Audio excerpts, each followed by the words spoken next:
আমরা ফুলতলির সাহেব কিবলা রহমতুল্লাহ তাআলা আলাইহির মুরিদ কিনা? ফুলতলির সাহেব ওলি আসরানি আপনারা কিতা মনে করেন? বিশ্বাস করেননি? ফুলতলির সাহেব ওলি আল্লাহ আসলা, আল্লাহর ওলি ফুলতলির সাহেব বেশক ওলি আসলা। যে ওলির অসংখ্য কারামত আল্লাহর জমিনত যাই রয়েছে, আল্লাহর ওলি ফুলতলির সাহেবর দরবারে গেছেন ফারুক মিয়া জৈন জকিগঞ্জের বাজার ও চাউলের ব্যবসা করাইলেন, এখনো জিন্দা আছেন। ফুলতলির আমার খেদমতে গিয়া কইল, ফুলতলির সাহেব আমার 3 জন মেয়ে হয়ে গেছেন, আমার মা খালি কইন রে ফারুক মিয়া তুমি যাও আল্লাহর ওলি ফুলতলির সাহেবের দরবার। আল্লাহর ওলিয়ে যদি দোয়া করো ইনতে আল্লাহ পাকে আতখান ফিরত দিতা নাই।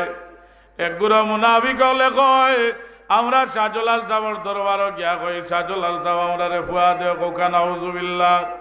আপনারা একদিন কইছেন নি আমরা ওলি আল্লাহর দরবারে যাই গিয়া করি আল্লাহ মকবুল আলীর দরবারে আইছি, আল্লাহ এই ওলি আল্লাহর খাতিরে আমারে ও জিনিসটা তুমি মেহেরবানি করি দান করিলাও।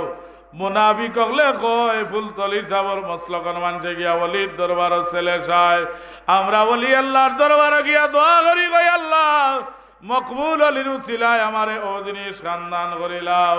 ফারুক মিয়া গিয়া কইন সাহেব আমার 3 জন মেয়ে, আমার ছেলে সন্তান নাই, সাহেবে দোয়া করুক আল্লাহর ওলি ফুলতলির সাহেবে কইন আমি কি করব?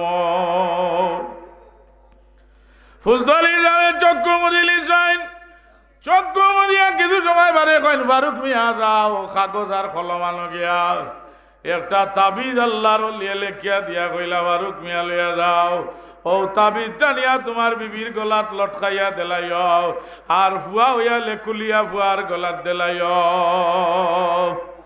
যে সময় চক্ষু মুড়ি যাইন আল্লাহ লগে লাইন লাগি গেছে বুঝলি ছেলে হইব। তাবিজটা দিয়া কইন ফারুক মিয়া এখনো এই ফারুক মিয়া জীবিত আছেন, আল্লাহর ওলির দোয়া আল্লাহ কবুল করছেন। ফারুক মিয়া বিবির গলাত নিয়া লটকাইয়া দিছেন। 1 বছর বাদে আল্লাহ এক ছেলে দিছেন। সাবর দরবার গিয়া কইন সাহেব আপনার দোয়া গান আল্লাহ কবুল করে লিছেন, আমার ছেলে লাগি সুন্দর একটা নাম লেখিয়া দেও কা। সাহেব কইলা এবার মাইনো ফারুক মিয়া নাম লেখার দরকার নাই, বাড়ি যাও গিয়া তাবিজটা খুলিয়া দেখিও আমি তোমার ফুয়ার নাম ও তাবিজের ভিতরে লেখিয়া দিলাইছি। সুবহানাল্লাহ।